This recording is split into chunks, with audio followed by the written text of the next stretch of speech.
ये रहेगा ही question bank. Question है a metallic solid sphere is placed in uniform electric field, मतलब initially यहाँ पे इलेक्ट्रिक फील्ड इन्फॉर्म था, right. The lines of force follow the path,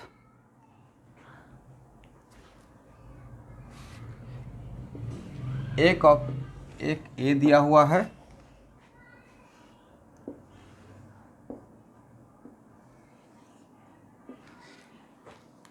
एक path ए दिया हुआ है,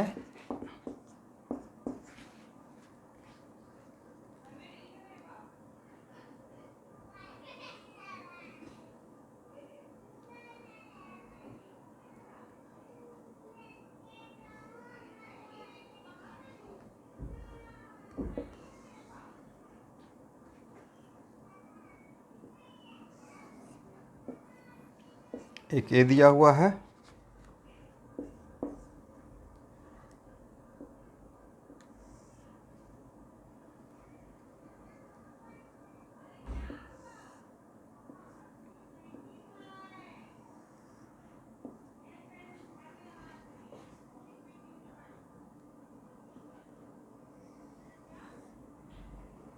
एक ए दिया हुआ है।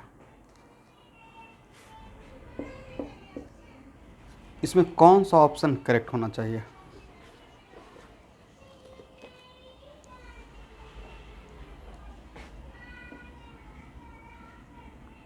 देखिए फोर्थ ऑप्शन करेक्ट रहेगा। वजह सर यूनिफॉर्म इलेक्ट्रिक फील्ड में है तो इसका सरफेस पे चार्ज का इंडक्शन होगा due to electric field, right. But लेकिन उसके बाद ड्यू और एक आइसोलेटेड कंडक्टर है तो इक्विपोटेंशियल रहेगा। तो पहला बात तो कि इलेक्ट्रिक फील्ड को आकर अपना पाथ को चेंज करके इस पर 90 डिग्री पे फॉल करना पड़ेगा और अंदर से पास करेगा नहीं, राइट। अब वापस जब यहाँ से अगेन शुरू होगा तो ये 90 डिग्री, तो सर यहाँ पे शुरू क्यों होगा? बिल्कुल शुरू होगा, बिकॉज यहाँ पे क्या रहेगा, इस तरफ निगेटिव क्लाउड क्रिएट होगा और इस तरफ पॉजिटिव चार्ज क्रिएट होगा, राइट। करेक्ट है ना? चलिए, तो इस टाइप का क्वेश्चन ऑब्जेक्टिव में अगर आता है, देखिए क्वेश्चन रिपीट होता है, सेम कॉन्सेप्ट आप पकड़ के रखिए। तो अब जिनको नहीं पता रहेगा वो तो ऐसे पास कर देंगे, बट सिचुएशन ऐसा रहेगा। एक और क्वेश्चन है 2005 का, आज उसी केस पे मैं डील करने वाला हूँ।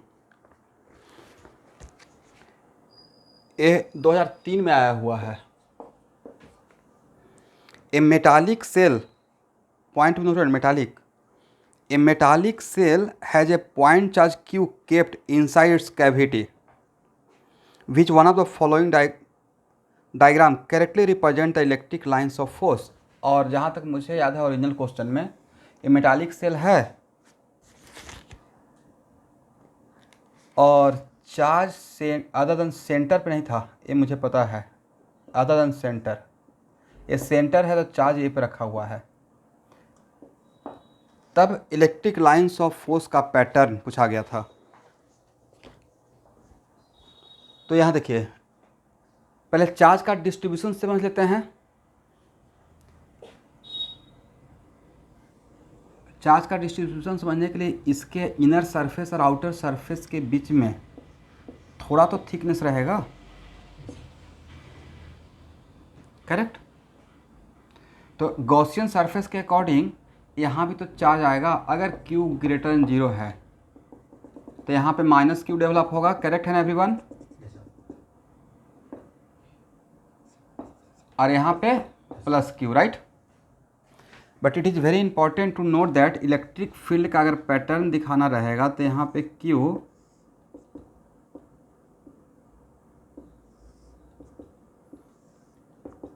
बिल्कुल 90 डिग्री बनाकर इस पे फॉल करेगा, राइट।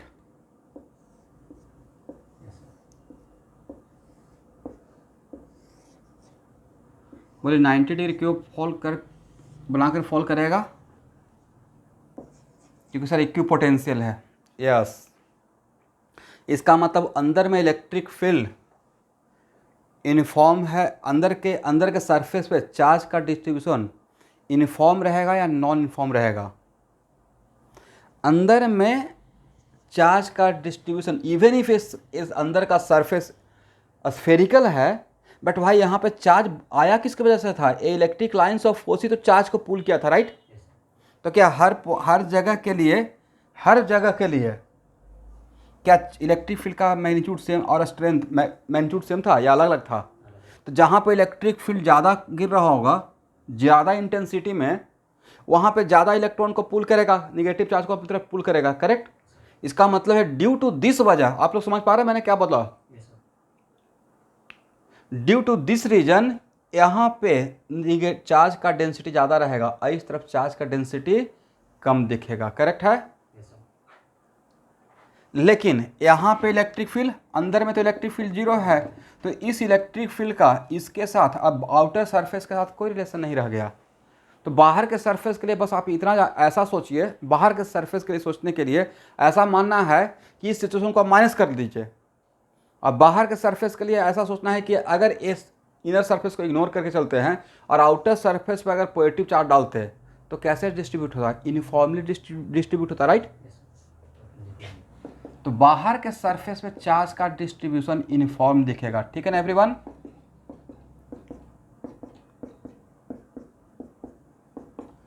और बाहर के सरफेस पे इलेक्ट्रिक फील्ड, मतलब यहाँ पे प्रिंसिपल ऑफ सुपरपोजिशन, बाहर के सरफेस के लिए आप ऐसा सोचना है, इसको कट करके इनर सरफेस अलग यहाँ देखना है और आउटर सरफेस को अलग, प्रिंसिपल ऑफ सुपरपोजिशन लगा लीजिए। तो आउटर सरफेस के लिए, बाहर के सरफेस के लिए total charge behave like a point charge. और अगर कोई मेटालिक कंडक्टर रहता है बाहर एक चार्ज इसके सरफेस पे देते हैं तो सरफेस पे, आउटर सरफेस पे कैसे डिस्ट्रीब्यूट होता है, यूनिफॉर्मली डिस्ट्रीब्यूट होता है। तो सर अंदर पे भी तो यूनिफॉर्मली डिस्ट्रीब्यूट हो सकता था। अंदर में जो चार्ज आया है, चार्ज जो इसके वजह से जो क्रिएट हो रहा था और इस इलेक्ट्रिक फील्ड का यहाँ पे अब इसका डिसकंटिन्यूटी हो गया, ब्रेकेज हो गया, दैट्स वाई बाहर के सरफेस पे यूनिफॉर्म डिस्ट्रीब्यूशन दिखेगा। तो बाहर के सरफेस पे इलेक्ट्रिक लाइन्स ऑफ फोर्स ऐसा दिखेगा। अब इसी में 4 टाइप का ऑप्शन, मैं करेक्ट ऑप्शन ही डायरेक्ट आपको डिस्क्राइब कर रहा हूँ, 4 टाइप का ऑप्शन बनाया हुआ था, ठीक है। एक ऑप्शन में ऐसे था, यहाँ पे चार्ज है, बिल्कुल यहाँ से ऐसे पास कर रहा था, ये पॉसिबल है क्या, ये 90 डिग्री सारा क्या यहाँ पे 90 डिग्री बनाएगा, अगर ऐसे पास करेंगे तो नहीं बनाएगा, समझे स्टूडेंट। अब प्लस क्या इसको पास करना चाहिए, यहाँ पे पास करेगा ये लाइन, नहीं।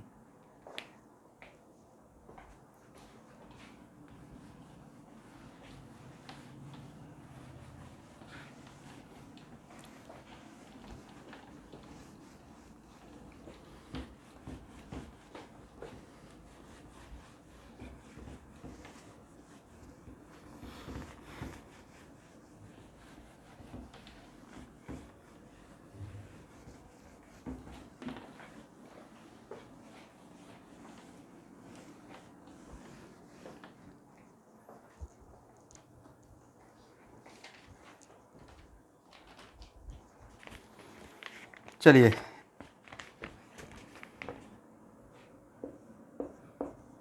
आज का हेडिंग है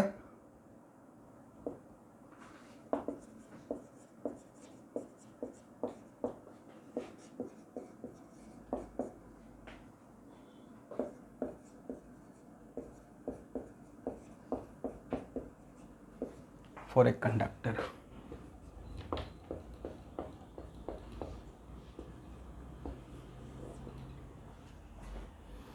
इसमें फर्स्ट केस,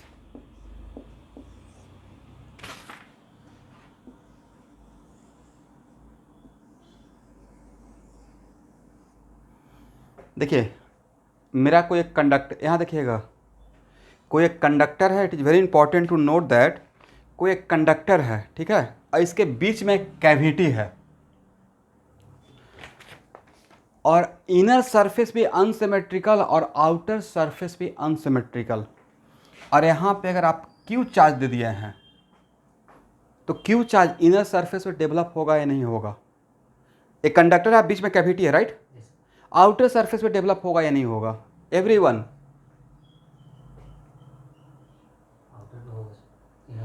इनर सरफेस पे।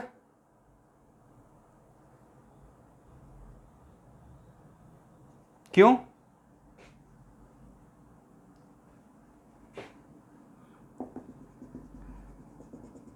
सर यही केस तो डील कर रहे थे, गॉसियन सरफेस, राइट।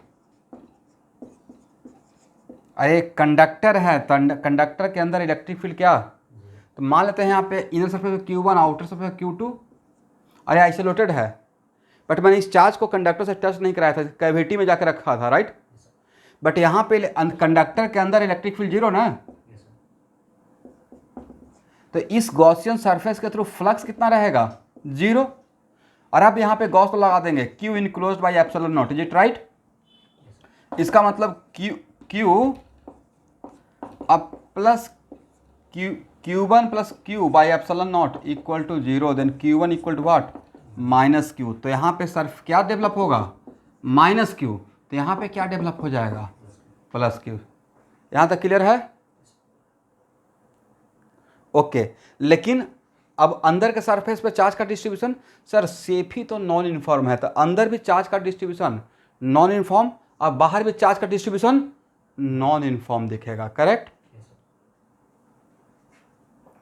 इस सरफेस का नाम अगर S1 देते हैं, इस सरफेस का नाम S2 देते हैं, अंदर में इलेक्ट्रिक फील्ड होगा या नहीं होगा, कैविटी के अंदर।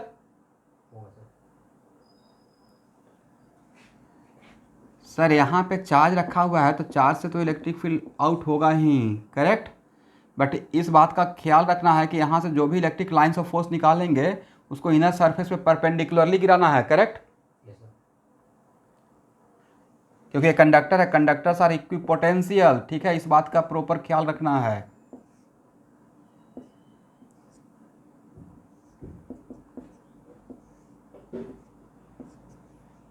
और यहाँ पे इलेक्ट्रिक फील्ड नहीं रहेगा।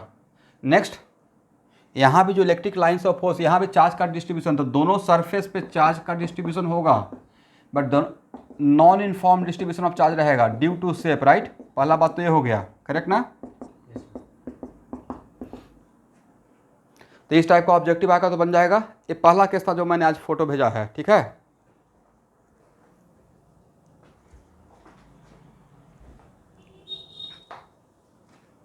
इसको हटाएं।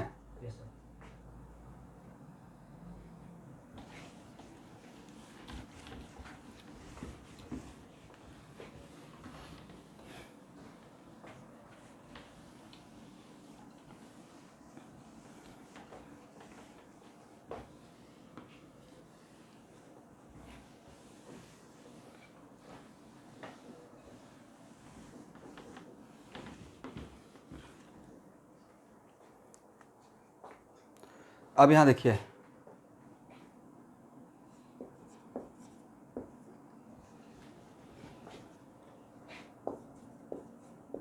केस सेकेंड,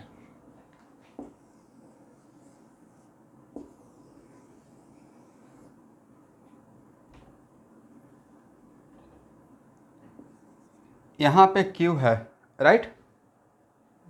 तो कहाँ पे कितना चार्ज, कंडीशन में है कि कैविटी में चार्ज Q और इस कंडक्टर पे कैविटी में चार्ज Q दिए हैं। कंडक्टर में कहाँ पे ये नहीं बोला गया है, कैविटी में charge Q and on conductor charge is capital Q। मतलब ये आपको नहीं बोला गया कि कंडक्टर में कहाँ पे, क्वेश्चन में है कि कैविटी में be placed a charge small Q in the cavity of the conductor and capital Q on the conductor. किस सरफेस पे नहीं पता है। अरे मेरा सरफेस S1 है इनर सरफेस, और आउटर सरफेस S2 है। अब आपसे पूछा गया है चार्ज का डिस्ट्रीब्यूशन, तो नहीं देखिए ये क्वेश्चन सर बिल्कुल बन जाएगा। गॉसियन सरफेस यहाँ पे बना देंगे अंदर में, राइट। यहाँ पे Q1 मान लेंगे, तो यहाँ पे कितना रहेगा, Q माइनस Q1। क्यों Q माइनस Q1, क्योंकि सर कंडक्टर मेरा आइसोलेटेड है, तो conservation of charge, is it right. Inner surface conductor के वॉल्यूम में चार्ज रहेगा क्या, जब भी कंडक्टर पे चार्ज रहेगा तो उसका सरफेस पर रहता है, नॉट इन वॉल्यूम, राइट। तो ऐसा तो हम लोग बहुत सारा सेल के लिए काम कर चुके थे, तो ये कोई नया बात है या वही आर्बिट्रेरी शेप देकर, इन्हें तक it is just like this one, spherical shell के जैसा। कंडक्टर जो हॉलो स्फेरिकल सेल था। चलिए स्टूडेंट, तो Q1 कितना हो जाएगा, अब आप लोग बताइए। क्या Q1 equal to minus Q बोल सकते हैं। इसका मतलब S1 पे कितना आएगा, माइनस Q, और S2 पे कितना आएगा, Q और minus Q1 minus Q, right, कितना Q प्लस Q, राइट। इधर कंडक्टर पे अगर चार्ज कैपिटल Q दिए हैं और कैविटी में अगर चार्ज Q है तो टोटल चार्ज कितना आ जाएगा आउटर सरफेस पे S2 पे Q plus small q, right. And what about charge distribution of charge? Distribution of charge inner surface का शेप भी आर्बिट्ररी है और आउटर सरफेस का भी आर्बिट्ररी है, तो दोनों जगह पर चार्ज का डिस्ट्रीब्यूशन क्या रहेगा, नॉन यूनिफॉर्म रहेगा। ठीक है। Yes,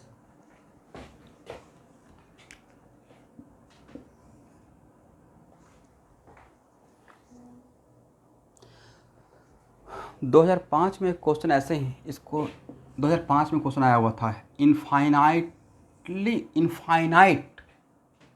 सरफेस का, इनफाइनाइट प्लेन है, इनफॉर्मली चार्ज्ड, जिसका चार्ज डेंसिटी सिग्मा दिया हुआ है, तो यहाँ पे इलेक्ट्रिक फील्ड पूछा गया था, क्या आप बता पाएंगे?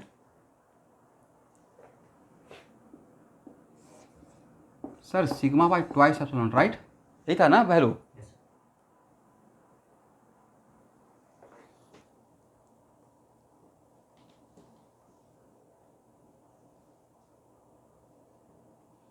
नहीं, एक क्वेश्चन नहीं था स्टूडेंट,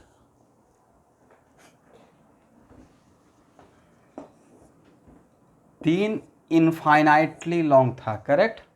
एक पे सिग्मा था, एक पे -2 सिग्मा था और एक पे माइनस सिग्मा था, and all are infinite plane. और तब यहाँ पे पॉइंट था, तो सर इसके वजह से तो नीचे sigma by twice epsilon, right, distance से कितना दूर है उससे इंडिपेंडेंट होता है, करेक्ट। Yes, sir. और इसके वजह से कितना कितना और किधर रहेगा, मैग्नीट्यूड डायरेक्शन किधर रहेगा, नीचे की तरफ। इसके वजह से भी नीचे की तरफ, इसके वजह से किसकी तरफ बोलना है भाई, बोलना है नीचे की तरफ, राइट। अब मैं इतना ही ना जोड़ दें, और इसकी वजह से किसके तरफ, नीचे के ही तरफ, राइट। और मैग्नीट्यूड कितना, 2 sigma by 2 epsilon not, right. Yes, sir. तो सब जोड़कर कितना हो जाएगा, सिग्मा प्लस 2 सिग्मा, मतलब 4 सिग्मा बाई ट्वाइस एप्सिलॉन, मतलब 2 sigma by epsilon not, correct.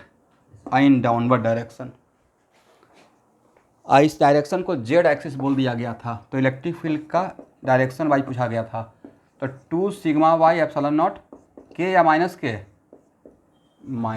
के, ये इस टाइप का ऑब्जेक्टिव आएगा। देखिए बहुत सारा क्वेश्चन खोजना पता ना कौन सा आसान क्वेश्चन है, एक क्वेश्चन नहीं बन जाएगा फ्री में मार्क्स है भाई, राइट। और क्वेश्चन आपको मिल जाएगा 2005 में पूछा हुआ है जेई का क्वेश्चन बैंक में। और क्वेश्चन था कि 3 इनफाइनाइट प्लेन है, 1 2 3, इस पर सिग्मा है, इस पर -2 सिग्मा है, इस पर माइनस सिग्मा है, और पॉइंट पी यहाँ पे था, इस पॉइंट पे इलेक्ट्रिक फील्ड पूछा गया था, ठीक है। तो क्या करना है, इस टाइप का क्वेश्चन एचसी पर नहीं बनाए हैं, Yes, sir. 2 प्लेट के बीच में यहाँ यहाँ यहाँ, तो अलग क्वेश्चन है, सेम टाइप का सिमिलर क्वेश्चन है। और नहीं एचसीबी में बनाते कोई बात नहीं है, प्रिंसिपल ऑफ सुपरपोजिशन तो जानते हैं ना भाई, इसका इलेक्ट्रिक फील्ड सबका अलग अलग निकाल के वेक्टोरियल सम कर देंगे।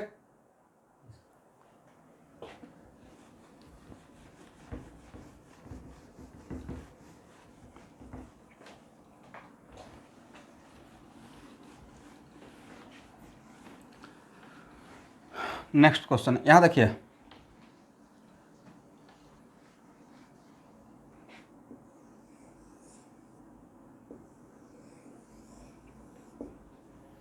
करेक्ट।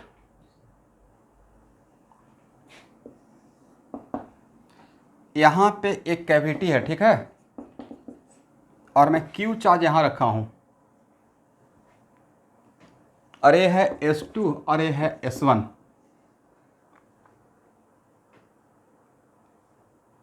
क्वेश्चन है ड्यू टू इंडक्शन, ऐसा एक क्वेश्चन थ्योरी तो मैं कंडक्टर का यहाँ से यहाँ स्टार्ट किया था, कॉपर का एक सॉलिड लिया था, राइट, यहाँ पे क्यू, ऐसे याद है, ऐसे यहाँ पे माइनस दिखाया था, यहाँ पे प्लस दिखाया था, राइट, बट इसमें कैविटी नहीं लिया था।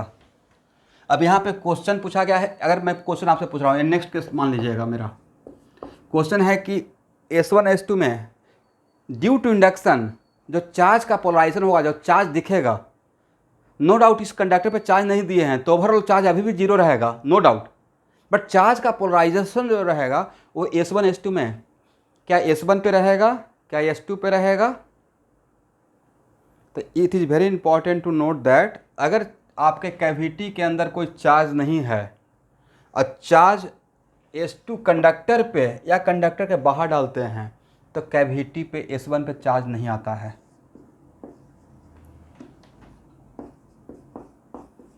नो चार्ज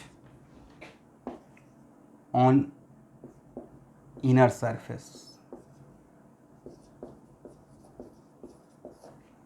चार्ज सिर्फ कहाँ देखेगा, अगर मेरा क्यू कैपिटल क्यू पॉजिटिव है S2 पे दिखेगा, लेकिन S2 पे भी ओवरऑल जरूर रहेगा, बट यहाँ पे इस तरफ क्या दिखेगा, due to induction minus Q, और इस तरफ क्या दिखेगा, बट जो भी इंडक्शन होगा वो आउटर सरफेस पे उसका इफेक्ट दिखेगा। समझे स्टूडेंट?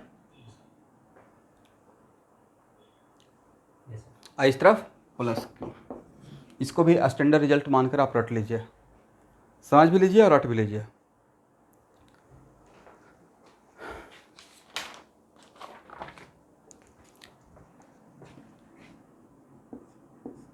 यहाँ पे कंडक्टर के अंदर कोई कैविटी है और मैंने चार्ज कैपिटल क्यू को बाहर रखा, तो क्वेश्चन पूछा गया है कि ड्यू टू इंडक्शन, इंडक्शन तो होगा क्योंकि यहाँ से इलेक्ट्रिक लाइन्स ऑफ फोर्स जाएगा, राइट।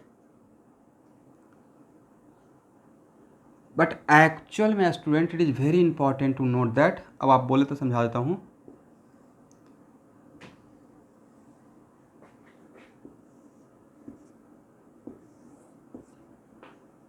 ये ऐसे होगा ही नहीं,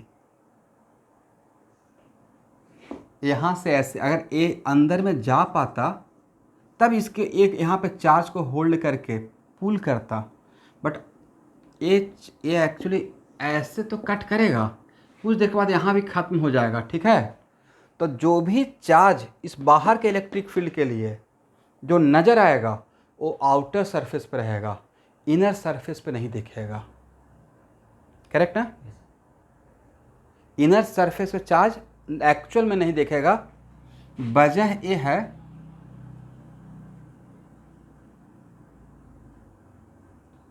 कि मान लेते हैं कि कोई भी charge, it is very important to note that, अगर आप यहाँ पे चार्ज को इमेजिन भी करते हैं, अगर चार्ज इमेजिन करते हैं सम अमाउंट ऑफ चार्ज, चाहे पॉजिटिव या नेगेटिव, अगर मान लेते हैं कोई चार्ज यहाँ पे Q overall Q amount of charge अगर इमेजिन भी करते हैं,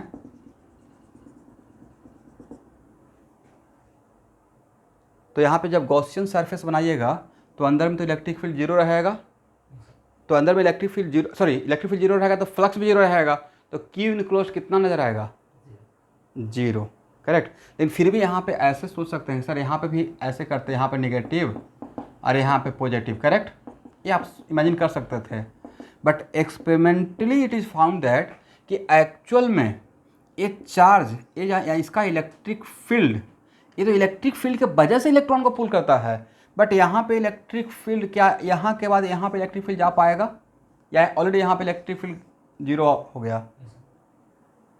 तो और लास्टली इस केस को, इस पे बहुत दिमाग नहीं लगाना है, एक पार्टिकुलर केस है, इसको रट लेना है आज के बाद कि अगर कैविटी के अंदर कोई चार्ज नहीं है, जनरलाइज कर रहा हूँ, मतलब एक केस के लिए नहीं, बहुत सारा केस हो सकता है ना जिसमें कैविटी रहेगा कंडक्टर के अंदर, अगर कैविटी के अंदर चार्ज नहीं रहेगा तो इनर सरफेस से चार्ज नहीं डेवलप होगा।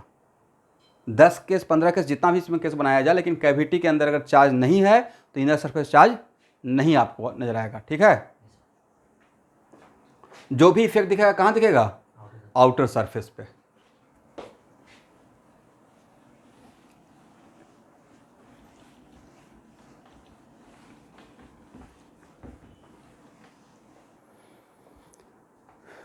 चलिए ये नोट करके लिख लीजिए। जनरल फिजिक्स में मैं रटने के लिए नहीं बोलता हूँ, बट एक केस मेरी तरफ से रटिए। आज के बाद अगर कैविटी के अंदर चार्ज नहीं रहेगा, अगर कंडक्टर के अंदर कैविटी है और कैविटी के अंदर चार्ज नहीं है तो इनर सरफेस पे चार्ज अपीयर नहीं होगा, ठीक है एवरीवन।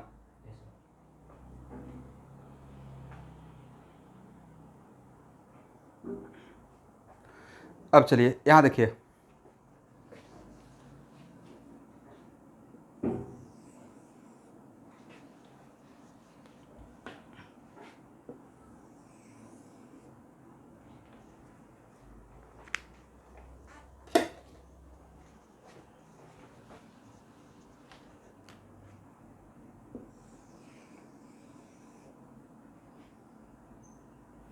ये बाहर का सरफेस कंप्लीट स्फेरिकल सरफेस है, ठीक है एवरीवन। और अंदर में जो कैविटी, यहां देखिएगा, इनर सरफेस का शेप आर्बिट्ररी है, ठीक है। और अगर यहां पे क्यू चार्ज दे दिए तो कहां पे चार्ज आएगा सर? इनर और आउटर दोनों पे आएगा, राइट। लेकिन इनर सरफेस पे कितना आएगा? Minus Q. यहाँ पे आएगा माइनस क्यू और यहाँ पे आएगा प्लस क्यू।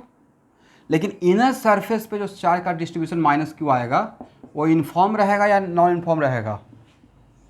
S1 पे नॉन यूनिफॉर्म रहेगा, बट एस आउटर सरफेस पे यूनिफॉर्म। वजह सर आउटर सरफेस का शेप सिमेट्रिकल था, राइट। और इस यस तो यहाँ पे यूनिफॉर्म डिस्ट्रीब्यूशन रहेगा। ये सब केस पूछा जाएगा ऑब्जेक्टिव में, ठीक है।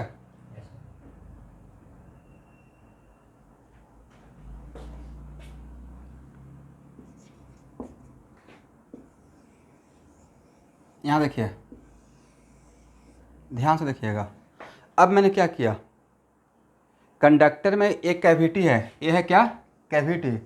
अब कैविटी जो बनाया उसका इनर सरफेस बिल्कुल स्फेरिकल कर दिया। कैविटी का इनर सरफेस क्या कर दिया? स्फेरिकल। बट बाहर का सरफेस आर्बिट्रेरी शेप का। और यहाँ पे सेंटर पे मैंने क्यू रखा है, सी पे क्यू रखा, सी पे एग्जैक्टली सी पे। तो सर सी पे अगर रखते हैं तो यहाँ से जो इलेक्ट्रिक फील्ड निकलेगा, और इस केस में अंदर में इलेक्ट्रिक फील्ड होगा या नहीं होगा? सर ये अंदर में इलेक्ट्रिक फील्ड होगा, राइट। इसी की वजह से तो माइनस क्यू हुआ है, यही तो इलेक्ट्रॉन को अपनी तरफ पुल किया था, करेक्ट। और यहाँ पे अगर यहाँ पे electric lines of force fall भी कराते हैं तो परपेंडिकुलरली, इसलिए कि बस स्ट्रेट लाइन, करेक्ट। बट अगर सेंटर पे रखते हैं तो सेंटर पे रखते हैं तब तो यहाँ पे बिल्कुल ऐसे इलेक्ट्रिक लाइन्स ऑफ फोर्स का पैटर्न रहेगा, करेक्ट। और यहाँ पे माइनस क्यू जो रहेगा इस S1 पे वो यूनिफॉर्म रहेगा या non uniform? Uniform, right. Charge का डिस्ट्रीब्यूशन यूनिफॉर्म, मैं इलेक्ट्रिक फील्ड यूनिफॉर्म नहीं बोल रहा हूँ। ऑब्वियसली इलेक्ट्रिक फील्ड यूनिफॉर्म नहीं रहेगा, डायरेक्शन ही अलग अलग है, राइट। बट यहाँ पे नॉन यूनिफॉर्म डिस्ट्रीब्यूशन रहेगा, करेक्ट ना। चार्ज का डिस्ट्रीब्यूशन यूनिफॉर्म या नॉन यूनिफॉर्म? Non uniform.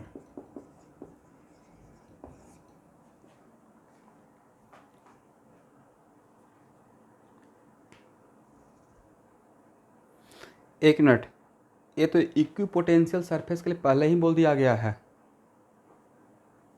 ठीक है। ये समझ में आ गया।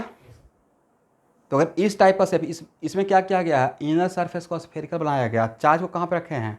सेंटर पे रखे हैं।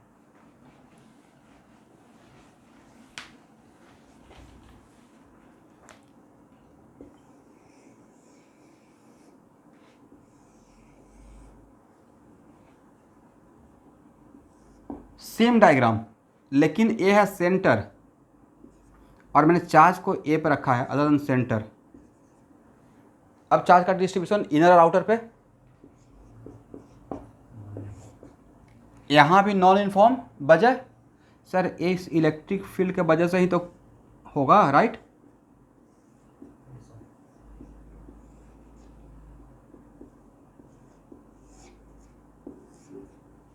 तो यहाँ भी S1 क्या रहेगा? S1 non uniform. और S2 पे भी चार्ज का डिस्ट्रीब्यूशन नॉन यूनिफॉर्म। अब बाहर में इलेक्ट्रिक फील्ड, तो सर बाहर में तो ऐसे 90 डिग्री करते हुए लेके जाना पड़ेगा, राइट।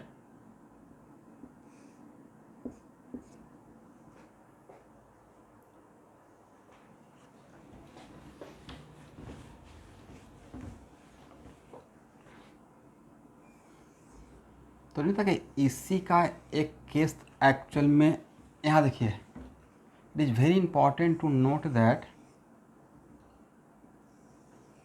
जो क्वेश्चन पूछा गया, जो आज का क्लास जहाँ से मैं स्टार्ट किया, इसी का एक स्पेशल केस पूछा गया ना कि बाहर का सरफेस और अंदर का सरफेस दोनों का सेंटर कॉमन सेंटर है, दोनों स्फेरिकल है। यहाँ देखिए दोनों का सेंटर क्या है, कॉमन सेंटर है, इनर सरफेस आउटर सरफेस का, right. It is kind of metallic spherical shell. और चार्ज को कहाँ रखा गया, सेंटर पे या other than centre, other than centre. तो यहाँ पे, अब यहाँ पे कितना आएगा माइनस क्यू, और यहाँ पे कितना आएगा प्लस क्यू। अब चार्ज का डिस्ट्रीब्यूशन S1 पे क्या रहेगा, non uniform, correct. But S2 पे क्या दिखेगा, S1 का डिस्ट्रीब्यूशन से S2 को कोई फर्क नहीं पड़ेगा, ठीक है, यूनिफॉर्म। ये नॉन S1 पे नॉन यूनिफॉर्म के बजाय इसका इलेक्ट्रिक फील्ड था, करेक्ट। इसके वजह से इसने ये एक्चुअली चार्ज को होल्ड करके रखा है, ठीक है एवरीवन। चार्ज को, इलेक्ट्रॉन को बुलाया किसने, इसने ना। और यहाँ इसके वजह से यहाँ पे माइनस क्यू आया, करेक्ट। जितना भी फ्लक्स था क्यू का, सारा फ्लक्स इस सरफेस पे फॉल कर रहा है। तो जहाँ पे ज़्यादा इंटेंसिटी से इलेक्ट्रिक फील्ड गिरेगा वहाँ पे चार्ज ज़्यादा होल्ड कर अपनी तरफ बुला लेगा। लेकिन इस माइनस क्यू के लिए, अरे आइसोलेटेड कंडक्टर था, तो उसके लिए न्यूट्रल करने के लिए इसका सरफेस पे प्लस क्यू आउटर सरफेस पर, बट आउटर सरफेस का डिस्ट्रीब्यूशन इस इलेक्ट्रिक फील्ड से इंडिपेंडेंट था, राइट। वो अपने तरीके से डिस्ट्रीब्यूट रहेगा। तो अगर शेप सिमेट्रिकल रहेगा तो सिमेट्रिकल डिस्ट्रीब्यूशन होगा। दैट्स वाई S1 पे नॉन इनफॉर्म और S2 पे इनफॉर्म रहेगा, ठीक है। तो मैंने आपको कुछ यहाँ पे डायग्राम दिया था, 2 फोटो में कुछ केस है, उस सारे केस को देख लीजिएगा, क्योंकि इस टाइप का ऑब्जेक्टिव ऑलरेडी प्रीवियस ईयर में पूछा गया है। इसमें से ही कोई अगर एक आ जाता है तो कोई सरप्राइजिंग की बात नहीं रहेगा, ठीक है ना। तो सिस्टमैटिक वे में लिखना है सारे केस को, ठीक है।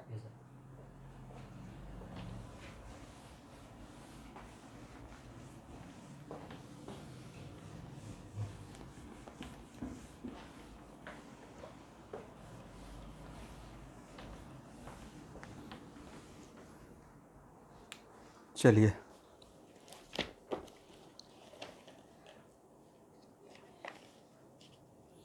क्वेश्चन नंबर कहाँ तक हम लोग सॉल्व कर लिए थे, क्वेश्चन नंबर 11 HC वर्मा का।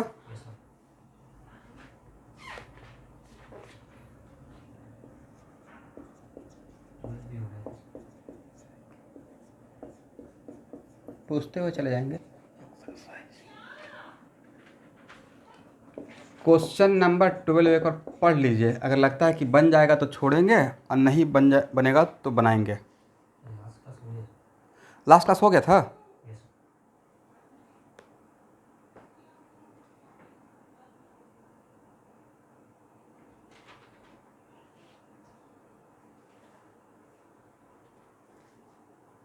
क्या क्वेश्चन नंबर 12 बन जाएगा एवरीवन?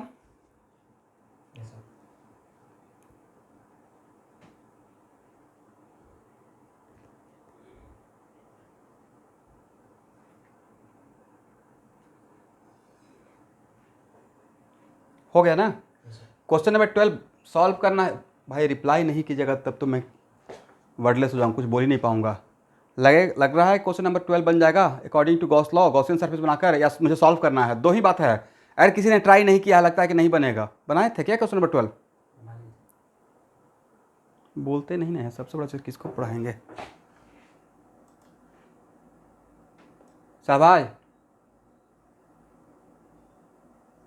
क्या क्वेश्चन नंबर 12 आपसे बना है, या देखिए तो बन जाएगा।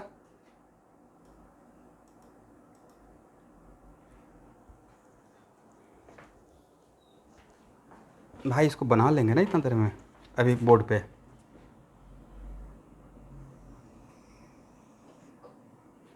A charge Q is placed at the center of uncharged hollow metallic sphere of radius a. Find the surface charge density. मतलब यहाँ देखिएगा, सरफेस चार्ज डेंसिटी, तो अंदर का सरफेस पे माइनस क्यू रहेगा, राइट। अब बाहर का सरफेस पे क्या रहेगा, प्लस क्यू। कैसे? ये तो हम लोग शायद इस क्वेश्चन को तो सॉल्व कर लिए थे। इनर सरफेस पे डेंसिटी निकाल लेंगे, आउटर सरफेस पे। मैंने क्या किया है, यहाँ देखिए माइनस क्यू और प्लस क्यू के लिए इसको सेल इमेजिन किया होगा,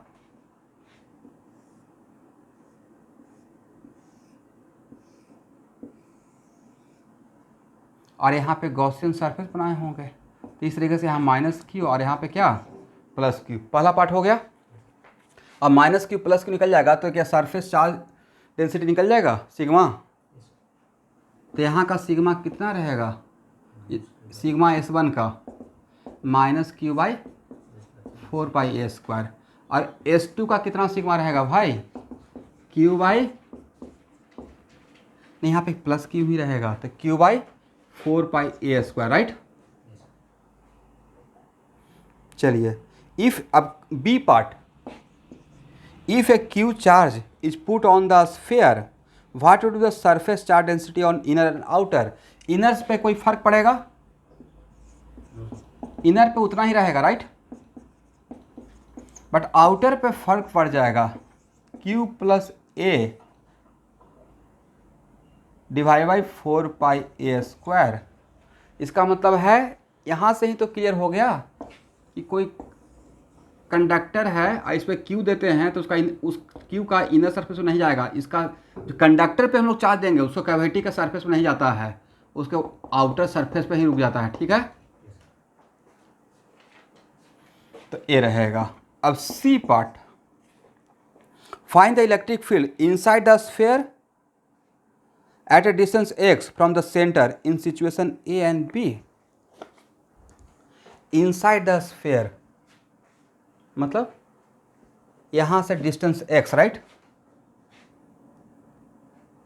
यहां से डिस्टेंस, इसी डायग्राम से काम चला रहा हूं, तो यहां से डिस्टेंस x पे ये देखिएगा, ये मैंने गॉसियन सरफेस बनाया, राइट।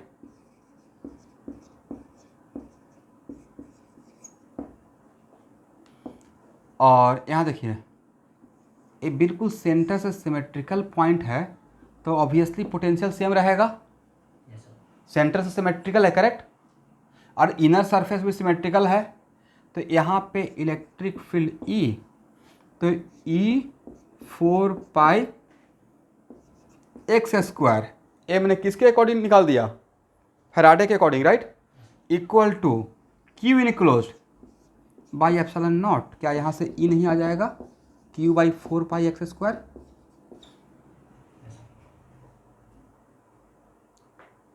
यही तो आंसर होना चाहिए, क्या आंसर है,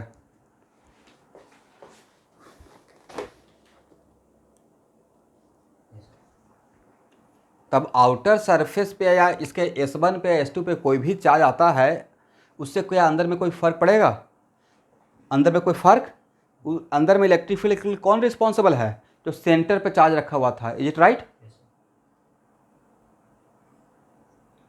okay,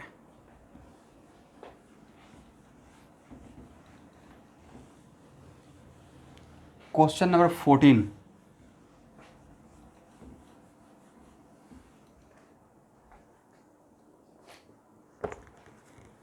find the magnitude of electric field at a point 4 cm away from a line charge of density। यहाँ पे एक चीज़ मेंशन करना चाहिए था कि लीनियर जो चार्ज डेंसिटी है, क्वेश्चन नंबर 14, 13 छोड़ रहा हूँ, आउटडेटेड है, उसको छोड़ दीजिए।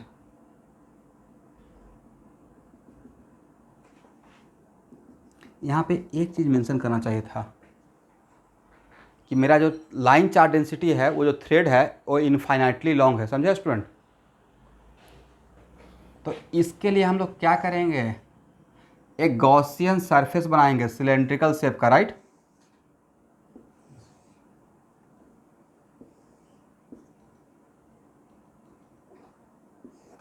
ये है मेरा, और इसका लैम्डा दिया हुआ है, तो यहाँ से h हाइट का एक गॉसियन सरफेस बना लिए, जिसका रेडियस कितना रखे, x मान लीजिए। तो फ्लक्स कहाँ से पास करेगा, क्या यहाँ से फ्लक्स पास करेगा, इस सरफेस से, इलेक्ट्रिक फील्ड का डायरेक्शन ए रहेगा और सरफेस का डायरेक्शन ए रहेगा, इलेक्ट्रिक फील्ड का डायरेक्शन ए रहेगा, सरफेस का डायरेक्शन ए रहेगा, तो सिर्फ यहाँ से पास करेगा, राइट। तो टोटल फ्लक्स कितना हो जाएगा, ई और x डिस्टेंस पे यहाँ पे इलेक्ट्रिक फील्ड का मैग्नीट्यूड और यहाँ पे x डिस्टेंस में सेम ही रहेगा। तो ये और कर्व सरफेस कितना होता है सिलेंडर का 2πxh, is it right? 2πxh equal to क्या लिख सकते हैं क्यू इनक्लोज्ड। ये मेरा गॉसियन सरफेस था जो मैंने बनाया था, ये तो थ्योरी ही हो गया डेरिवेशन में, right? Q enclose by epsilon not, और क्यू इनक्लोज कितना लैम्डा इंटू एच, राइट? इसके अंदर जो भी चार्ज रहेगा वो यहाँ पे तो ही चार्ज दिखेगा इस एच में, right? By epsilon naught, H और H cancel, then electric field equal to कितना लैम्डा बाई 2π एप्सिलॉन नॉट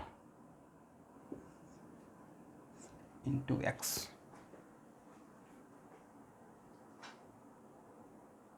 ये तो ऐसा भी पहले से हम लोग जानते थे, इनफाइनाइटली लॉन्ग थ्रेड का फॉर्मूला इलेक्ट्रिक फील्ड क्या था लैम्डा बाई 2πv था, राइट? अब यहाँ पे लैम्डा दिया हुआ है, एक्स दिया हुआ है, तो क्या इसको मैग्नीट्यूड निकाल लेंगे आप लोग, कैलकुलेशन हो जाएगा? चलिए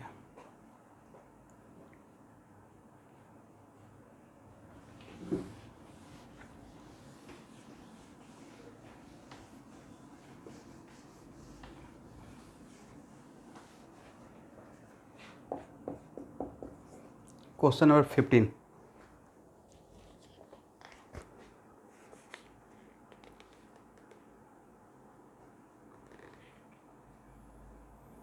A long cylindrical wire carry a positive charge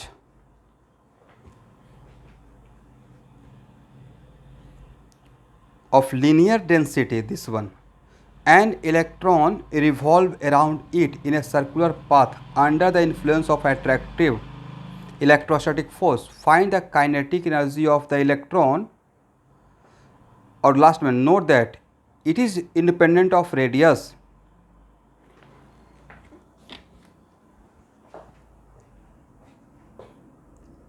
यहाँ ध्यान से देखिएगा,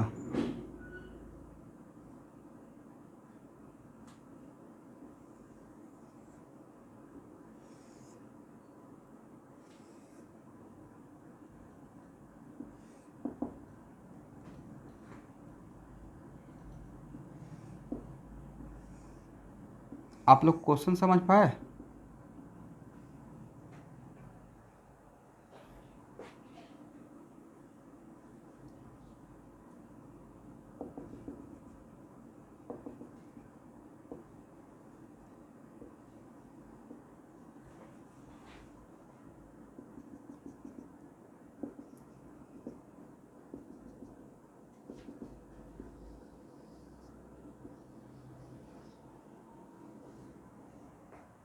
यहाँ देखिए,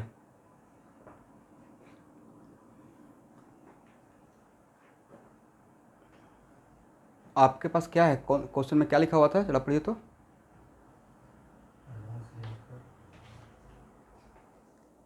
long cylindrical wire carry a positive charge of linear density. Cylindrical wire है, राइट? जो हम लोग वायर यूज करते हैं कॉपर का, जो भी हम लोग वायर जो इलेक्ट्रिसिटी के वायर यूज करते हैं उसको अंदर में खोलिएगा तो क्या है, सिलेंड्रिकल टाइप का है, करेक्ट? तो एक्चुअल में उन्होंने जब कुछ नहीं बोला गया है तो इसका मतलब ये भी तो हो सकता है कि पूरा ए वॉल्यूम में डिस्ट्रीब्यूटेड हो, ऐसा मैं डेरिवेशन किया हूँ, ठीक है एवरीवन?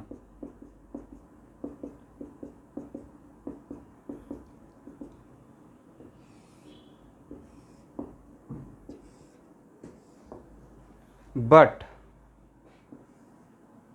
बाहर के पॉइंट के लिए मैंने क्या बोला था, बाहर के पॉइंट के लिए मैंने उसी डेरिवेशन को दूसरे फॉर्मेट में भी दिखाया था। अब बोला था कि बाहर के पॉइंट के लिए, इस सिलेंडर से बाहर के पॉइंट के लिए रिजल्ट ऐसा लग रहा है मानो पूरा चार्ज जो वॉल्यूम में है वो एक लाइन पे है, राइट? उसको लैम्डा के टर्म में भी मैं दिखाया था, करेक्ट ना? तो बाहर के पॉइंट के लिए इलेक्ट्रिक फील्ड के एक्सप्रेशन को मैं इस फॉर्मेट में भी दिखाया था, इवन इफ चार्ज किसमें डिस्ट्रीब्यूटेड था। मैं यहाँ पे एक केस डील किया था थ्योरी में, when charge is distributed in volume of A solid cylinder. आप थ्योरी मेरा देखिएगा, जो मैं डेरिवेशन किया हूँ, ठीक है। Charge distribution in volume of A solid cylinder, लेकिन बाहर के पॉइंट के लिए उसी को मैं वहाँ पे बताया था, लिखवाया था एक लाइन कि बाहर के पॉइंट के लिए ऐसा लग रहा है, रिजल्ट लग रहा है जस्ट फील लाइक व्हाट कि टोटल जो वॉल्यूम में चार्ज है वो एक लाइन पे डिस्ट्रीब्यूटेड है, क्योंकि रिजल्ट उसके साथ सिमिलर हो गया था। मैं सिमिलर किया था जानबूझकर, समझे। अब हाँ ना बोलेंगे ही नहीं भाई, ये पढ़ाया हुआ था। 2 पाई x, राइट। तो यहाँ पे इलेक्ट्रिक फील्ड क्या रहेगा, बाहर के पॉइंट के लिए आप इसको even if charge is distributed in volume, but बाहर के लिए जस्ट इसके जैसा कर सकते हैं, ठीक है ना।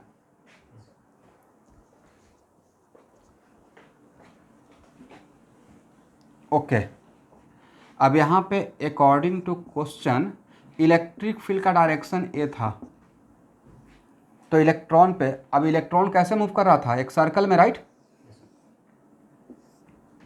तो इलेक्ट्रॉन पे फोर्स ए लग रहा होगा इस डायरेक्शन में। अब फोर्स का मैग्नीट्यूड कितना, फोर्स टुवार्ड द सेंटर, तो फोर्स का मैग्नीट्यूड कितना है, मैग्नीट्यूड मैं पूछ रहा हूँ। ये तो पता है कि अट्रैक्टिव फोर्स पे टुवार्ड द सेंटर रहेगा, राइट। इलेक्ट्रिक फील्ड का डायरेक्शन ए है, तो इसमें फोर्स का डायरेक्शन जस्ट अपोजिट डायरेक्शन में। इस क्वेश्चन बोला गया इस फोर्स की वजह से ही वायर के चारों तरफ घूम रहा है, तो E equal to E into E magnitude, right. But किस की तरफ, टुवार्ड द सेंटर। और दिस इक्वल टू क्या लिखेंगे, और उसमें काइनेटिक निकालना है, नहीं तो M B square by X, correct. और इम्प्लाई ई और इलेक्ट्रिक फील्ड के लिए कितना, lambda by 2 pi epsilon not X equal to M V square by X. क्या एक्स और एक्स कैंसिल हो गया, तो M V square equal to कितना हुआ, M V square equal to lambda E Y 2 pi epsilon naught, तो half M V square equal to, यही तो पूछा गया था, kinetic energy, right. Lambda E Y 4 pi epsilon not. क्या kinetic energy में एक्स आया, एक्स मेरा रेडियस था, इसका मतलब kinetic energy is independent of radius, kinetic energy is independent of radius, ठीक है ना।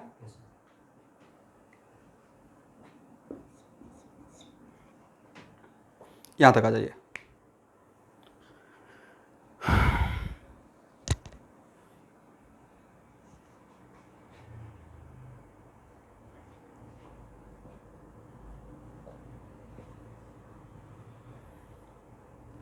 अभी देखिए तो नजर आया,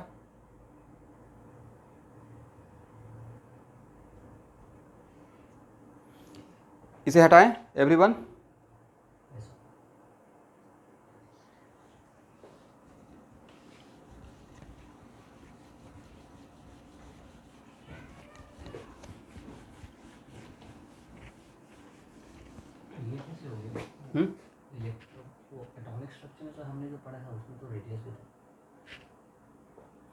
हाँ वहाँ पे रेडियस था, एटॉमिक स्ट्रक्चर में जो पढ़े थे उसमें रेडियस आता था, वजह ये था कि वहाँ पे पॉइंट चार्ज था, न्यूक्लियस में चार्ज था, लाइन डिस्ट्रीब्यूशन का चार्ज नहीं था, राइट।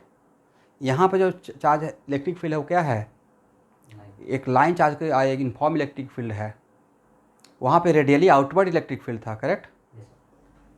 वहाँ पे इलेक्ट्रिक फील्ड में जो पॉइंट चार्ज की वजह से जो इलेक्ट्रिक फील्ड क्रिएट होता है उसमें नीचे एक्स स्क्वायर रहता है, वो यहाँ पे ऊपर में क्या है, लैम्डा के टर्म में, right.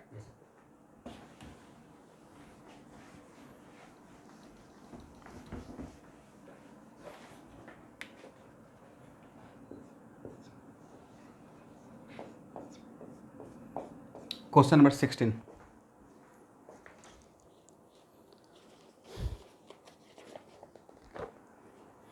a long cylindrical volume contain a uniformly distributed charge of density rho. Find the electric field at a point P inside the cylindrical volume at a distance x from its axis. ये तो theory पढ़ाया हुआ नहीं,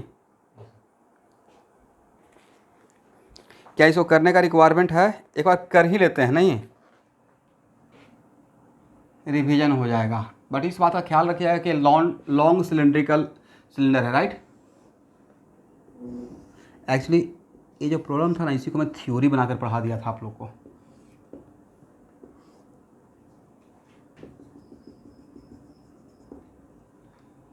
क्या करेंगे यहाँ पे, बोलिए सर, एक गॉसियन सरफेस बनाएंगे, राइट।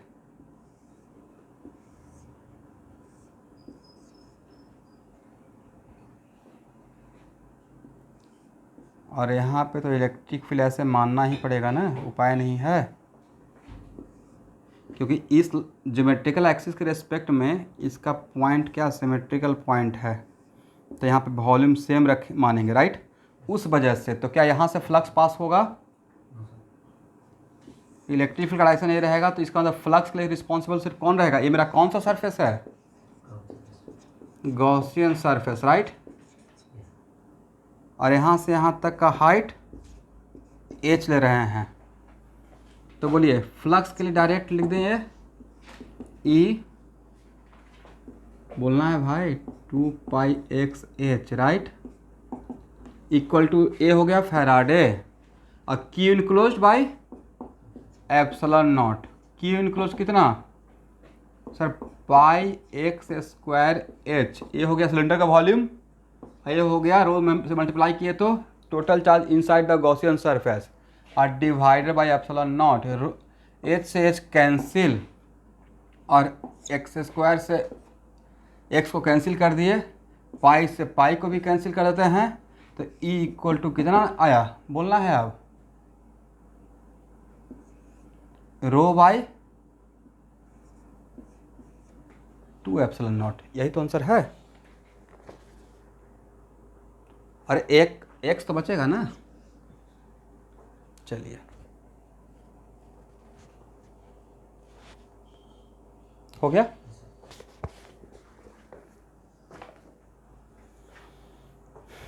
यहाँ तक क्लियर ना।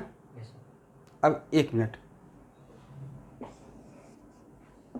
2 मिनट आप लोग का टाइम लूँगा, ठीक है। E2πh,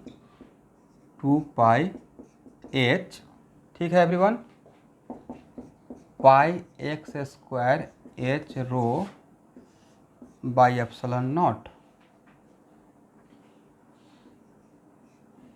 ऐसे लिख सकते हैं,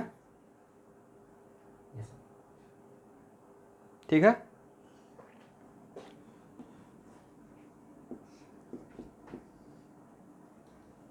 हो गया ना, या इतना ही काफ़ी है, छोड़ इसको कंप्लीट मत कीजिए। इसका ग्राफ भी तो हम लोग ड्रॉ किए थे, कैसा ग्राफ आया था, E वर्सेस x का, जहाँ पे x है distance from the geometrical axis, equation of a straight line, right, linear equation. चलिए, इसमें बाहर के पॉइंट के लिए भी आप निकाल सकते थे, तो बाहर के पॉइंट के लिए ऑलरेडी थ्योरी में पढ़ाया हुआ है। क्वेश्चन नंबर 17 सब लोग क्वेश्चन नंबर 17 ट्राई कीजिए।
वन सेवन क्या है, a non conducting sheet of large surface area and thickness d contain uniform charge distribution of density rho. Find the electric field at point P inside the plate at a distance x from the central plane. Draw a qualitative graph of E against x.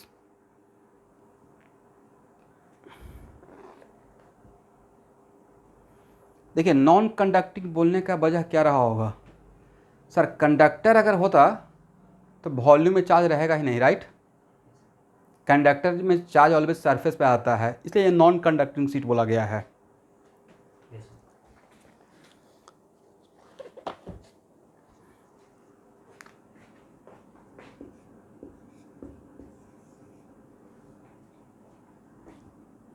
आप लोगों को at least question समझ में आ गया है everyone?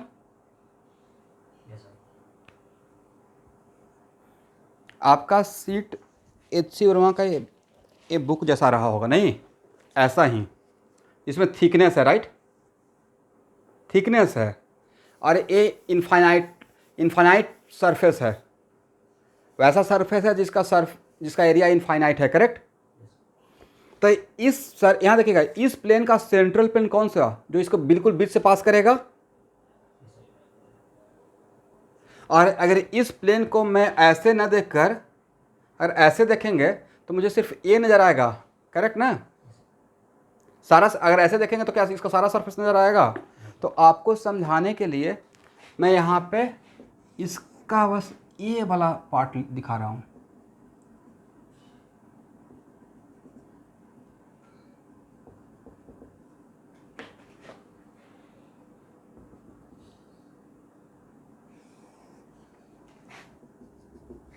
ये cylinder नहीं है, ये इस टाइप का प्लेन है। ए प्लेन का एरिया और ए प्लेन का एरिया क्या है, इनफाइनाइट। और यहाँ से यहाँ तक का थिकनेस कितना है एवरीवन, डी। और यहाँ से एक जो प्लेन गुजारेंगे वो मेरा सेंट्रल प्लेन है, राइट, बिल्कुल बीचों बीच। This is what, central plane. और यहाँ पे चार्ज का डेंसिटी दिया हुआ है ना, रो दिया हुआ है, नहीं दिया हुआ है, दिया हुआ है, राइट। और यूनिफॉर्म चार्ज का डिस्ट्रीब्यूशन है। बोलिए कैसे बनेगा।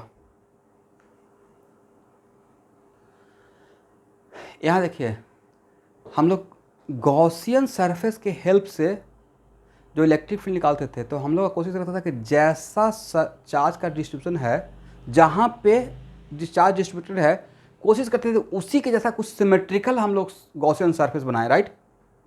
यहाँ पे चार्ज का डिस्ट्रीब्यूशन बिल्कुल इस बुक में डिस्ट्रीब्यूटेड है चार्ज, तो गॉसियन सरफेस भी कोशिश कीजिए वैसा ही बनाने का, ठीक है। इसके अंदर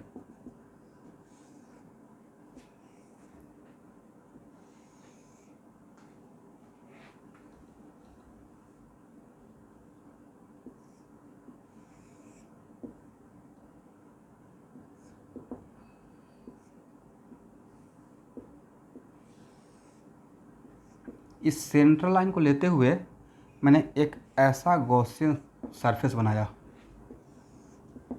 ठीक है एवरीवन।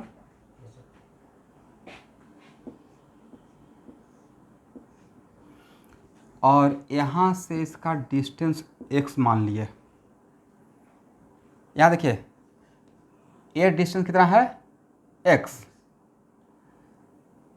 तो भाई ये जो शेप मैंने बनाया गॉसियन सरफेस, वो क्यूबॉइड टाइप का बन गया है, नहीं किसके जैसा बना है, it is kind of cuboid. आप क्यूब भी बना सकते थे, क्योंकि जब बनाना ही था तो जो भी लेते, मैंने जानबूझ के और जनरलाइज करने के लिए क्यूबॉइड ले लिया।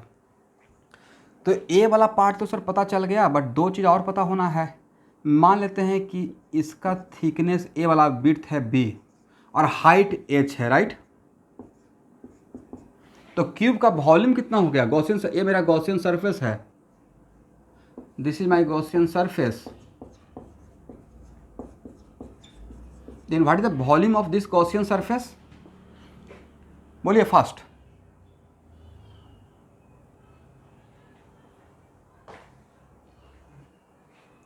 भाई क्यूबॉइड का वॉल्यूम तो ए बी सी ही हम लोग पढ़े हैं, आप लोग क्या पढ़े हैं, लेंथ, विड्थ एंड हाइट। तो 2x b और h लिख सकते हैं। तो टोटल इस गॉसियन सरफेस के अंदर, क्यू इनक्लोज कितना हो जाएगा, 2xbh into rho. Is it right? तो according to Gauss theorem flux equal to what, Q enclose by epsilon naught, मतलब 2xbh rho by what, epsilon naught. ये हो गया गॉस थ्योरम से, राइट? अब यहाँ पे देखिए ले देकर इस सेंट्रल प्लेन के रेस्पेक्ट में ये जो प्लेन है, ये प्लेन, इस प्लेन का हर पॉइंट तो सिमेट्रिकल पॉइंट है इस सेंट्रल प्लेन के रेस्पेक्ट में। तो यहाँ का पोटेंशियल, यहाँ का पोटेंशियल डिफरेंट रहेगा, सेम पोटेंशियल रहेगा, सेम पोटेंशियल। दैट्स वाई इस चीज़ का एडवांटेज हम लोग उठाते हैं, ठीक है? इलेक्ट्रिक फील्ड ऐसे जाते रहेगा, करेक्ट ना? तो क्या इस सरफेस से इलेक्ट्रिक फील्ड पास करेगा? क्यूबॉइड में कितना सरफेस, 6 सरफेस रहेगा ना? हाँ, हमने 6 रहेगा, उसमें सिर्फ 2 सरफेस से फ्लक्स पास करेगा, राइट? एक इस सरफेस से, एक राइट सरफेस और एक लेफ्ट सरफेस, बाकी 4 सरफेस के साथ इलेक्ट्रिक फील्ड पैरेलल हो जाएगा, तो 90 डिग्री एंगल बनाएगा। फॉर एग्जांपल यहाँ देखिए 90 डिग्री एंगल बनाते रहेगा, करेक्ट ना? तो इस क्यूबॉइड में only 2 surfaces are responsible for the flux, but यहाँ से ऐसे रहेगा, ठीक है? इलेक्ट्रिक फील्ड का डायरेक्शन। यहाँ तक किसी को डाउट? तो अकॉर्डिंग टू फैराडे इस यहाँ से फ्लक्स के लिए क्या लिखेंगे, E, और इसका एरिया कितना, B इंटू एच, राइट? और इसका भी एरिया B इंटू एच, तो कितना हो जाएगा, 2EBH। अब इक्वेशन फर्स्ट और सेकंड को इक्वल कर दीजिए। तो इक्वेशन फर्स्ट और सेकंड को इक्वल करते हैं तो कितना हो जाएगा, 2EBH equal to 2XBH rho by epsilon not. 2 से 2 कैंसिल हो गया, B और H से B और H कैंसिल हो गया, E इक्वल टू कितना आया, rho by epsilon naught into X, right?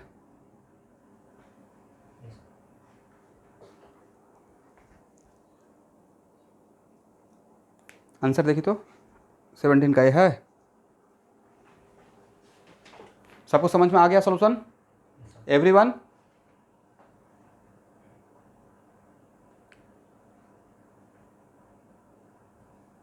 Note कर लीजिए।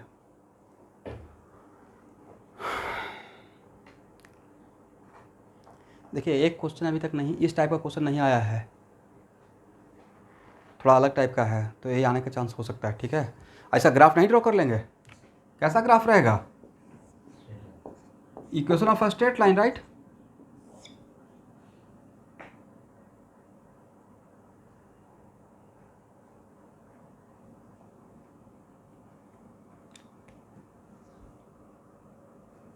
हो जाएगा ना? चलिए क्वेश्चन नंबर 18 देखिए अगर मन से क्वेश्चन को बनाना स्टार्ट करेंगे ना, बिल्कुल बहुत कम टाइम बन जाएगा। साथ में ही तो जब मैं साथ में बनाना स्टार्ट करता हूँ तो फटाफट बन जाता है, ठीक? ये नहीं कि ठीक मेरा एक प्लानिंग करके रहता है कि हाँ ठीक है इसको आज सॉल्व करना है, बनाया हो पहले से। आपको मुझसे कम से कम तो 4 टाइम ज़्यादा टाइम लगेगा, एग्री, क्योंकि फर्स्ट टाइम है। बट एटलीस्ट डेली एक ही बार में हम लोग प्लान करते हैं कि आज सब कर, ऐसा नहीं होता है। मैं भी प्लान करता हूँ कि आज जिस दिन बहुत काम करने का प्लान करता हूँ, नहीं हो पाता है।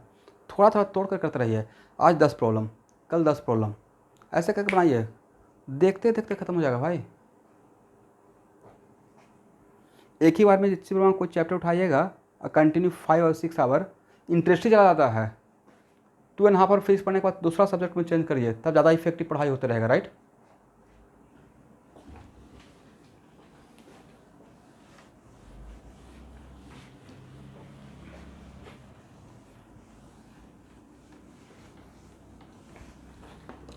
क्वेश्चन नंबर 18 ट्राई कीजिए, 18।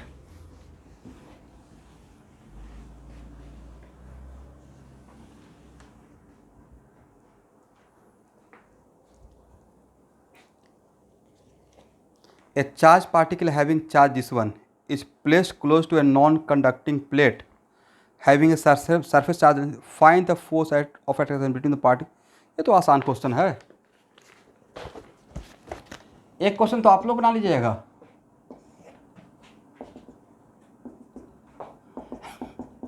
ये हो गया है। यहाँ पे सर क्यू था नहीं, इलेक्ट्रिक फील्ड सर ऐसे रहेगा, तो मुझे तो बस फोर्स का फार्मूला लिखना था, करेक्ट, क्यू इंटू ई। तो निगेटिव चार्ज है तो फोर्स ऐसे रहेगा, राइट। आई का magnitude sigma by twice epsilon, correct ना। चलिए क्वेश्चन नंबर 19।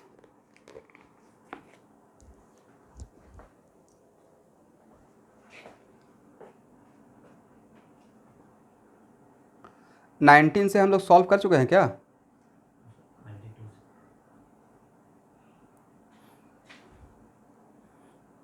ओके, तो आप लोग बोले नहीं। चलिए, तो इसका मतलब एचसी भी खत्म ना। Very good.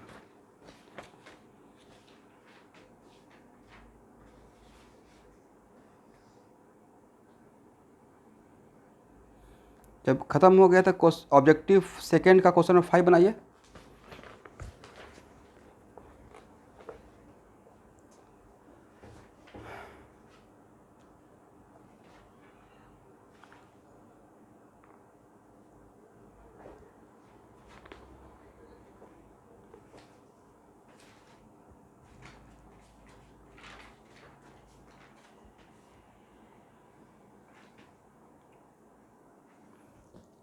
इस क्वेश्चन का आंसर कौन देंगे, एकदम बिल्कुल मुझे समझाते हुए।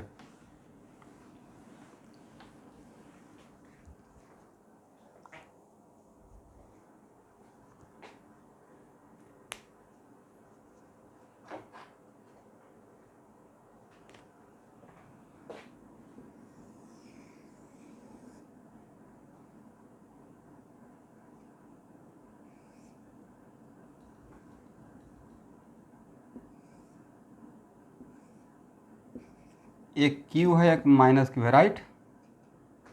यहाँ देखिए एवरीवन, करेक्ट है ना।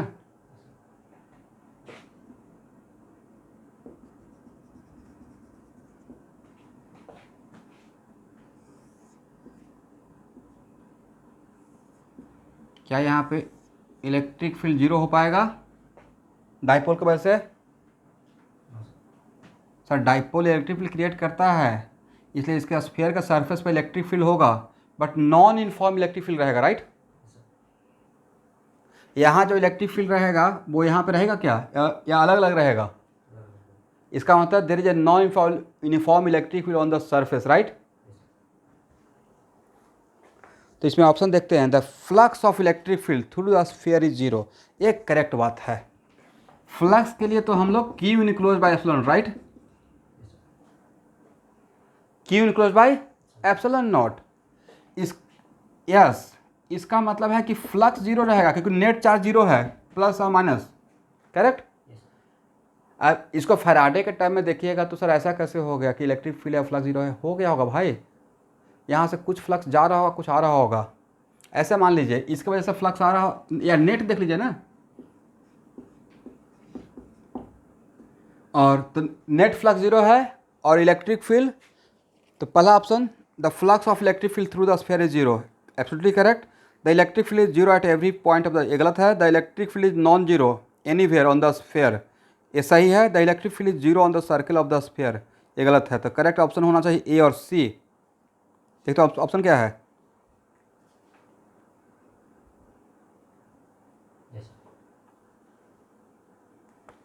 चलिए ऑब्जेक्टिव सेकंड का क्वेश्चन नंबर 2।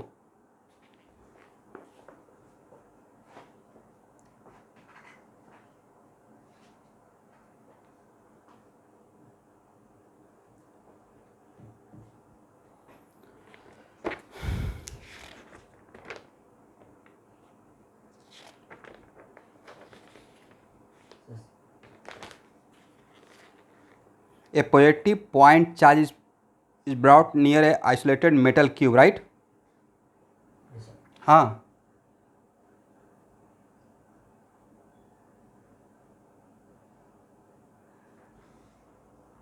आप सब लोग पहला एक काम कीजिए, अभी ऑनलाइन क्लास चलना है, सब लोग अपना अपना माइक सही रखेंगे। अगर कोशिश हो सकता है तो माइक अच्छा कीजिए सब लोग। अच्छा, मैं जब बोलता हूँ तो इको होता है क्या, जैसे आप लोग का वाइब्रेट होता है?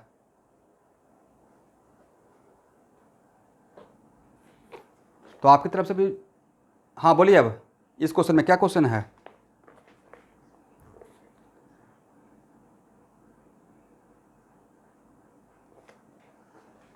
थ्योरी साहब आज ठीक से पढ़िए। ये इक्विपोटेंशियल सरफेस था, इक्विपोटेंशियल सरफेस था, और यहाँ का पोटेंशियल जीरो था, बट इलेक्ट्रिक फील्ड ऐसे था, राइट? करेक्ट ना? इसका तो डायग्राम भी दिखाए थे।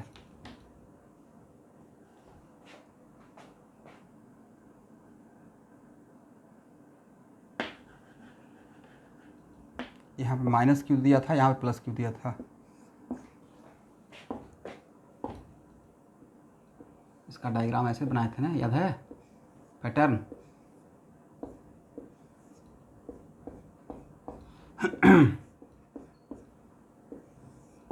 राइट?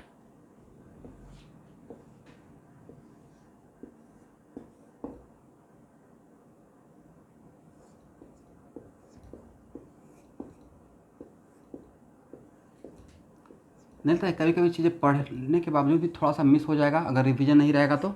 ये बीचों बीच था, राइट? बहुत मेहनत करना पड़ेगा शहबाज, पढ़ाई अच्छे से कीजिए, ठीक है?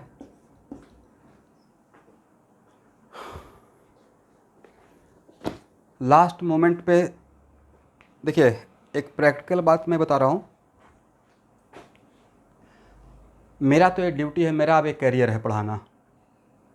हर साल बच्चे आ रहे हैं, पढ़ रहे हैं, जा रहे हैं, बट मैं ऑब्जर्व करता हूँ कि शुरू में जब बात मेरा मानते हैं तो लास्ट में भी मेरे लास्ट दिन तक, एग्ज़ाम के एक दिन पहले तक मेरा बात मानिए। कुछ तो खास होगा भाई मुझ में, या जो भी लोग कॉम्पिटिटिव एग्ज़ाम फेस करते हैं, क्रैक करते हैं, डैम श्योर भीड़ से अलग हट के सोचा होगा और अलग काम किया होगा। तो अलग काम यही था कि माइंड को शांत रखना है और मेहनत करना पड़ेगा। शॉर्टकट तो कुछ है ही नहीं। जब तक कॉन्सेप्ट डेवलप नहीं होगा नहीं क्रैक होगा एग्ज़ाम। और हर एक चीज़ को कंटिन्यूसली बात, जब बहुत दुनिया भर की चीज़ मत बनाइए, पर जिसको बनाइए बार बार उसको बना लीजिए। 50 प्रॉब्लम ही बनाएंगे, लेकिन 50 प्रॉब्लम इतना मन से उस पर डिस्कस करेंगे कि उसका हर एक उसमें फिजिक्स समझ में आ जाएगा, राइट? और उसी को इधर उधर करके क्वेश्चन पूछा जाएगा। इसी बात पे क्वेश्चन नंबर 2 का आंसर क्या आया?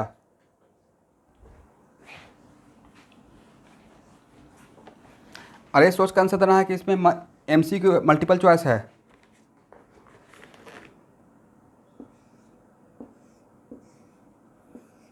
ये आइसोलेटेड था, राइट?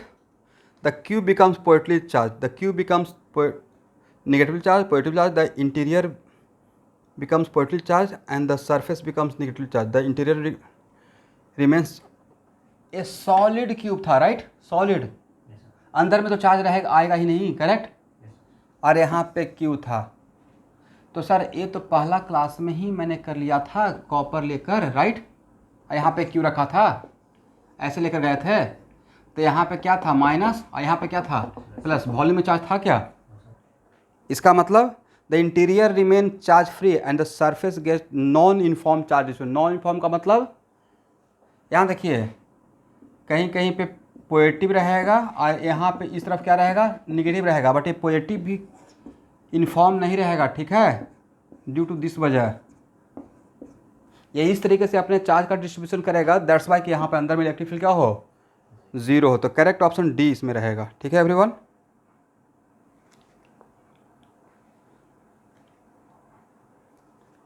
चलिए क्वेश्चन नंबर 1 ऑब्जेक्टिव सेकंड का।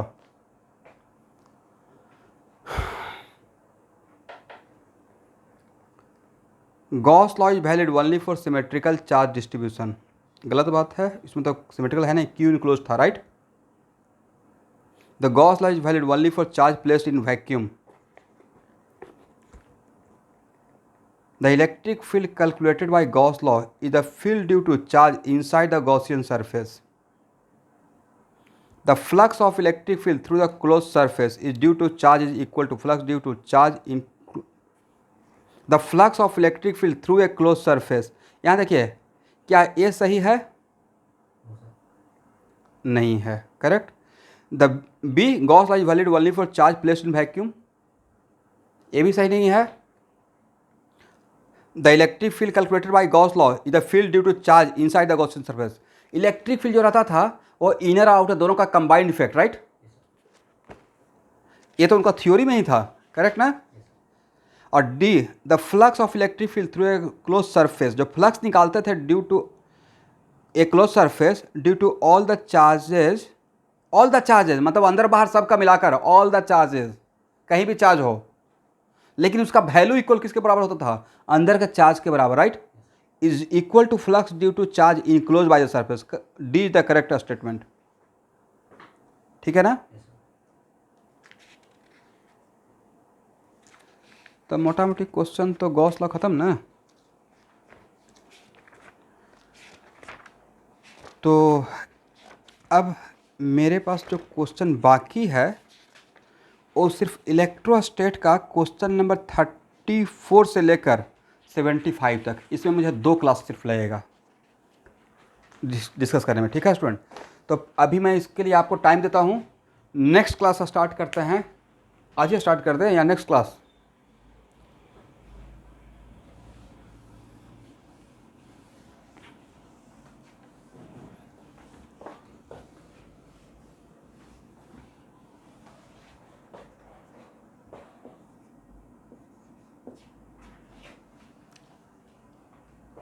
क्या बोले?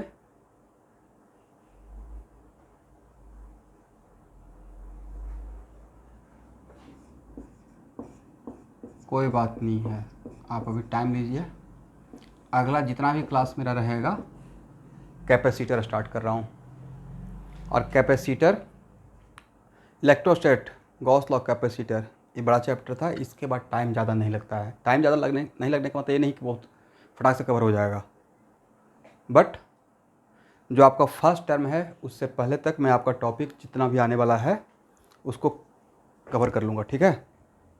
उस बात के लिए आप निश्चिंत होकर तैयारी कीजिए.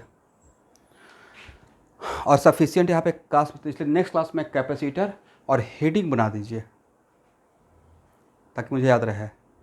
Capacitance of conductor, not capacitor. Heading क्या रहेगा मेरा? पहले एक कंडक्टर का, आइसोलेटेड कंडक्टर का, बाद में कैपेसिटर का. ठीक है. Capacitance of conductor. चलिए स्टूडेंट, तो आज तो अभी और इसके बाद कोई क्लास आपका है नहीं, तो आज थोड़ा सेल्फ स्टडी कीजिए. आज आर के सर भी 3 बजे से क्लास ले लिए हैं, राइट.